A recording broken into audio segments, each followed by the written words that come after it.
जो लड़की को अपने बाप का इलाज करवाना चाहिए, जो लड़की को अपने बाप के ऊपर फोकस करना चाहिए, उसके बाप के लिए इंसाफ का मांग करना चाहिए, वो लड़की को अपना बाप को छोड़ के उसका ध्यान मेरे ऊपर है कि स्वतंत्र बाल पे हाथ फेर दिया। तो स्वतंत्र तो हर कांड के बाद बाल पे हाथ फेरता है। दूसरी बड़ी बात कि अगर तुम जंतर मंतर के अंदर आ रहे हो, तुम वीडियो बनाओ, लेकिन एक साइको व्यक्ति का नहीं बनाना चाहिए। हम तो पागल ठहरे, हम तो पागल है ना। वे तो पीसफुल। नाम संजय जाटव नहीं है, संजय आजाद है। उसकी बेटी का नाम क्या है? नीसू आजाद। वो लोग चंद्रशेखर आजाद का पाला हुआ औलाद है, ठीक है। वो लोग अपने बाप दादा का नाम भी नहीं रखना चाहता। अगर तुम प्रधानमंत्री को ये बोलोगे मर जा मोदी, मोदी तेरी कब्र खुदेगी, वो भी मेरे सामने। अमनवाद, हम कहते हैं गर्व से हम मनवादी है, हम कहते हैं गर्व से हम ब्राह्मणवादी है, क्योंकि जो मनुस्मृति का वो लोग अपमान करते हैं, वही मनुस्मृति की वजह से आज चंद्रशेखर रावण को बोलो मेरा चैलेंज एक्सेप्ट करने, मैदान फिक्स करने के लिए। दिल्ली छोड़ो, तुम जिस भी कोना में बोलोगे 1 in 1 पूरा चैनल आप लोग इस पत्रकार का भी लाइव चलेगा।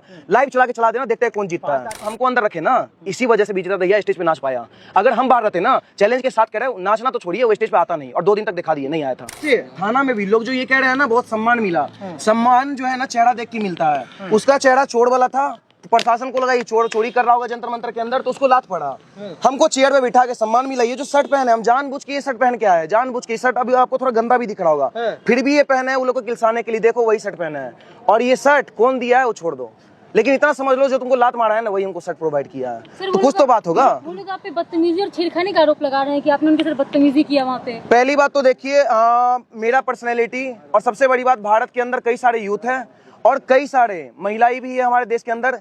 अगर कोई भारत के अंदर कोई महिला आके अगर ये बात अगर बोल दे ना कि स्वतंत्र कभी फ्यूचर में या पास्ट में भी मेरे साथ कभी बदतमीजी किया हो, कैरेक्टर लेस अगर हमको साबित कर दे, तो हम फांसी पे चढ़ना मंजूर करेंगे।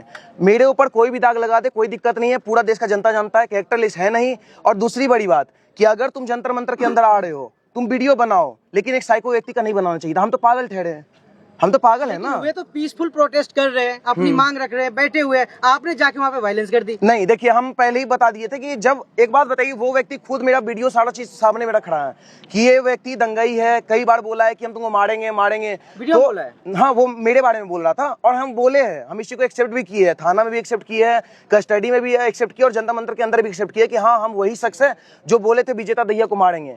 तो तुम मेरे सामने आके जिस जंतर मंत्र से ये बोला जाता है आरएसएस मुर्दाबाद, वहां तो नीट का मामला हो रहा था, जिस आरएसएस में ब्राह्मणवाद मुर्दाबाद बोला जाता है, वो जो जंतर मंतर है वो किसका है, किसके बाप दादा का है?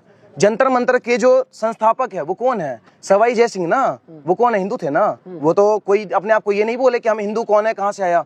तो अगर जंतर मंतर की पावन भूमि से अगर कोई भी शख्स या कोई भी पिद्दी भर की अगर बच्ची ये बात बोलती है कि हिंदू कौन है, कहां से आया, हम हिंदू नहीं है, तुम हिंदू नहीं है, तुमको हिंदू एक्सेप्ट नहीं कर रहा, लेकिन तुम अगर ये बोलोगे हिंदू कहां से आया, तो अगला दिन आके हिंदू तुमको बताएगा कि हिंदू आखिर में आया कहां से था।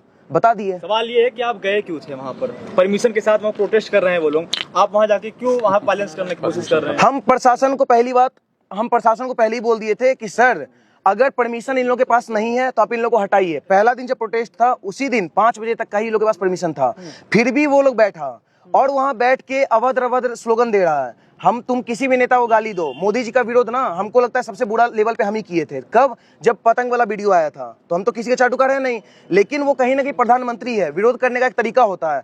अगर तुम प्रधानमंत्री को ये बोलोगे मर जा मोदी, मोदी तेरी कब्र खुदेगी, वो भी मेरे सामने, तो हम मोदी भक्त नहीं है लेकिन हम प्रधानमंत्री भक्त है। और भारत की अगर कोई भी प्रधानमंत्री सर्वोच्च पद पे है तो हम जैसे कुछ सनातनी जो युवा है, हम लोग इस चीज को कदापि एक्सेप्ट नहीं करेंगे। और अभी भी कह रहे हैं, अभी बाहर आने के बाद भी यही चीज बोलेंगे कि आने वाले टाइम में भी ये लोग ये सोच रहा हो, अभी क्रॉस लगा के मेरा फोटो डाल रहा है और उसमें गाना लगा रहा है कि तेरी ऐसे ऐसे दम हो तो आजा हमसे मिलने, ऐसे मासूम शर्मा का एक टोन।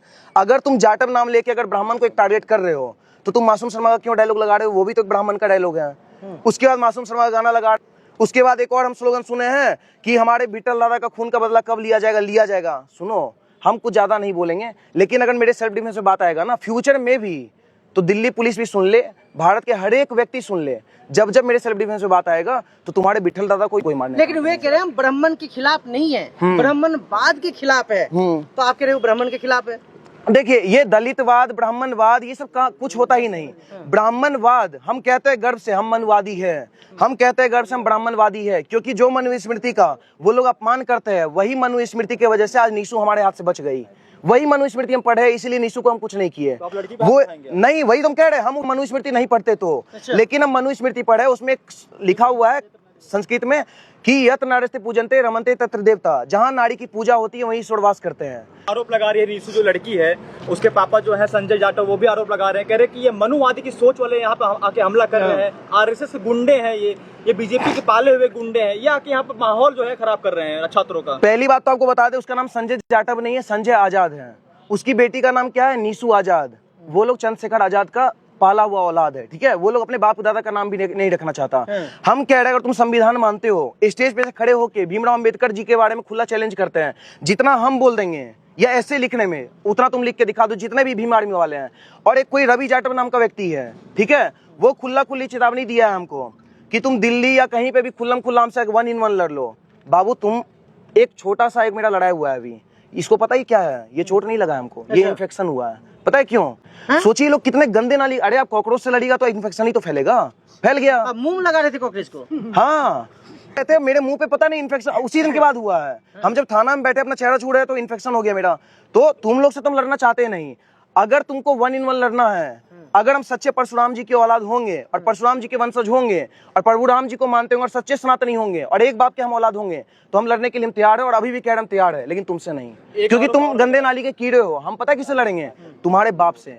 चंद्रशेखर रावण को बोलो मेरा चैलेंज एक्सेप्ट करने, मैदान फिक्स करने के लिए। दिल्ली छोड़ो, तुम जिस भी कोना में बोलोगे 1-in-1 पूरा चैनल आप लोग जैसे पत्रकार का भी लाइव चलेगा, लाइव चला के चला देना, देखते हैं कौन जीतता है। लड़के दिखा दो हमसे। लेकिन बात ये कह रहे वो लोग कि वे सब पढ़े लिखे लोग हैं जो बैठे हैं यहाँ से, जो जा रहे हैं अंधभक्त है, गवार है, वो उनके खिलाफ करते, तथ्यों पे बात नहीं करते। वो लोग पढ़े लिखे लोग शांतिपूर्ण तरीके से बात करके। देखिए जो व्यक्ति, हम तो फिलहाल आईसीएसई से पास आउट है, हमको आईसीएसई का भी मतलब पता है, आईसीएसई क्या होता है, सीबीएसई का भी मतलब पता है, और जिस चीज के वो लोग प्रोटेस्ट कर रहे थे नीट को लेके, नीट का भी मतलब पता है। ये व्यक्ति मतलब जो नीसू है, बच्ची जो है, वो बच्ची को सीबीएसई का फुल फॉर्म नहीं पता, ठीक है। अब वो व्यक्ति कह रही है कि ये लोग फैक्ट पे बात नहीं करते। तुम तो हमारे फैक्ट के लेवल में हो भी नहीं। जो बच्ची पास करती है जिस बोर्ड से, उस बोर्ड का तुमको फुल फॉर्म नहीं पता, और तुम जंतर मंतर पे आके नीट का मुद्दा उठाने के बजाय आरएसएस मुर्दाबाद, मनुस्मृति मुर्दाबाद करोगी। आज अगर कोई भी हमको टारगेट कर रहा है, कोई भी समाज, पहली बात तो देखिए ब्राह्मण के लिए सबसे बड़ा चीज जनेऊ और रुद्राक्षी ही सब होता है, ठीक है। हम कंठी माला या जो भी आप इसको कह लीजिए, हम सारे चीज पे हाथ रख के कह रहे हैं। हमको ये बात बिल्कुल भी नहीं पता वो लोग कौन धर्म कौन जात कुछ नहीं पता। मेरे ऊपर पलटवार अगर कोई भी समाज करेगा ना, कोई भी समाज, हमको समाज से कोई दुश्मनी नहीं है। मेरा ये आपसी रंजिश था। हम सारे जाटव भाई को आराम से समझाना चाहते हैं कि जाटव से मेरा ना पहले कभी लड़ाई था ना अभी है। मेरा लड़ाई जिससे है वो आप लोगों को पता है, बात से है, और डंके की चोट पे लड़ाई लड़ते हो, खुला बोलते हैं। लेकिन जाटव तो अपने भाई है, तो जाटव हमको क्यों टारगेट कर रहे हैं, हमको ये समझ नहीं आ रहा। इसमें जाटव का इन्वॉल्वमेंट आ रहा है इसमें बीच में कि एक समाज को लड़वाने के लिए। हम तो ब्राह्मण समाज का नाम नहीं ले रहे हैं। लेकिन अगर तुम मेरे रुद्राक्ष हाथ में लेने के बावजूद भी अगर तुम ये कहोगे कि नहीं फिर भी झूठ बोल रहा है, फिर भी जाटव समाज तुम्हारे से लड़ेगा, तो भाई तब तो हम भी अपना ब्राह्मण समाज लाएंगे और 3% हो गया। तो फिर तो अब ये गृह युद्ध हो जाएगा ना। गृह युद्ध हो जाएगा। गृह युद्ध नहीं, इतिहास में कभी गृह युद्ध सुने हैं? हो जाता है, कभी कभी हो जाता है। हम क्या बोले, समाज को बीच में मत लाओ, क्योंकि तुम्हारे पास खोने को बहुत कुछ है, मेरे पास खोने को कुछ नहीं है, ठीक, कुछ भी नहीं। हम लोग का इतिहास रहा है क्रांतिकारियों वाला। हम लोग को अगर तुम समाज को लेकर टारगेट करोगे कि ब्राह्मण का लड़का इस वजह से SC/ST लगाओ, इस वजह से इसको जेल में सड़वा दो, तो वो नहीं होने वाला। कानून भारत देश का इतना कमजोर नहीं है कि अगर तुम भारत देश के अंदर रह के तुम पुलिस के ऊपर, अभी वो लड़की पुलिस को ऊपर टिप्पणी कर रही है कि भारत देश के पुलिस जो है, ये लोग क्या तो बोलिए, गंदा चीज बोलिए कुछ, और जापान के पुलिस अच्छे होते हैं, ये लोग एक सवाल का जवाब नहीं देंगे। तो दिल्ली पुलिस कर क्या रहा है? आप लोग का वो लोग अपमान कर रहे हैं, आप लोग के बारे में वो लोग खिलाफ बोल रहे हैं, आप लोग उसके ऊपर एक्शन लीजिए। तो लेना चाहिए दिल्ली पुलिस को। अगर आप लोग मेरे ऊपर एक्शन ले रहे तो बिल्कुल ठीक है। हम तो एक बार भी पुलिस के खिलाफ नहीं किए कि आप हमको क्यों अंदर डाल दिए, उसको भी डालना चाहिए, ठीक है, छोड़ दिए। हमको जो एक्ट लगता है लगना चाहिए, लगा भी, क्योंकि हम संविधान को मानते हैं। लेकिन अगर उसके ऊपर कोई एक्ट लग रहा है तो उसको क्यों दिक्कत हो रहा है? लेकिन यहाँ पे सरकार तो पीछे हट रही है। एक दिन के परमिशन के बाद 5 दिन से आंदोलन चल रहा है लगातार। देखिए जितने भी जंतर मंतर पे जितने भी पुलिसकर्मी हैं, ऐसे एक भी सिंगल ही पुलिसकर्मी नहीं होंगे। आप जाके यही माइक लेके चल रहिएगा पुलिस के पास, एक ही पुलिस ऐसे नहीं है जो इन लोगों के समर्थन में है, एक सिंगल पुलिस भी नहीं। सारे लोग यही कह रहे हैं कॉकरोच है, इन लोग को जल्दी हटाना पड़ेगा, बस ऊपर से ऑर्डर का वेट कर रहे हैं। तो सोच लीजिए, क्योंकि सारे लोग अपने परिवार को छोड़ छोड़ के जंतर मंतर बैठ रहे हैं, और वो लोग सोच रहे हैं नीट का मुद्दा उठ रहा है, लेकिन यहाँ नीट का मुद्दा उठ नहीं रहा, डेली दंगा हो रहा है। और हम क्या बोले, तुम हमको अंदर रखे ना, इसी वजह से विजेता दहिया स्टेज पे नाच पाया। अगर हम बाहर रहते ना, चैलेंज के साथ कह रहे नाचना तो छोड़िए, वो स्टेज पे आता नहीं, और 2 दिन तक दिखा दिए नहीं आया था। अभी नीसू आरोप लगा रही है कि हमारे पिताजी को पुलिस वाले लात मार के लेके जा रहे थे, और स्वतंत्र भारद्वाज को पुलिस वाले थाने में बहुत इज्जत दे रहे थे, उनको सेट पहना रहे थे। अब है कौन फिर? हम है स्वतंत्र भारद्वाज, ठीक है। और पुलिस वाले भी ना ये जानता है कि समाज हित में काम करता है बंदा। और दूसरी चीज, नीशू के आरोप पे मत जाइए। वो जो पिद्दी भर की बच्ची है ना, वो मेरे ऊपर ये भी आरोप लगा रही है पुलिस के सामने जो है ये बंदा बाल पे हाथ फेर रहा था। मुस्कुरा भी रहे तो थे तुम हमको पसंद क्यों कर रही हो? इतना क्यों अट्रैक्ट हो रही हो हमसे? इतना मत अट्रैक्ट हो। तो जो लड़की को अपने बाप का इलाज करवाना चाहिए, जो लड़की को अपने बाप के ऊपर फोकस करना चाहिए, उसके बाप के लिए इंसाफ का मांग करना चाहिए, वो लड़की को अपना बाप को छोड़ के उसका ध्यान मेरे ऊपर है कि स्वतंत्र बाल पे हाथ फेर दिया। तो स्वतंत्र तो हर कांड के बाद बाल पे हाथ फेरता है।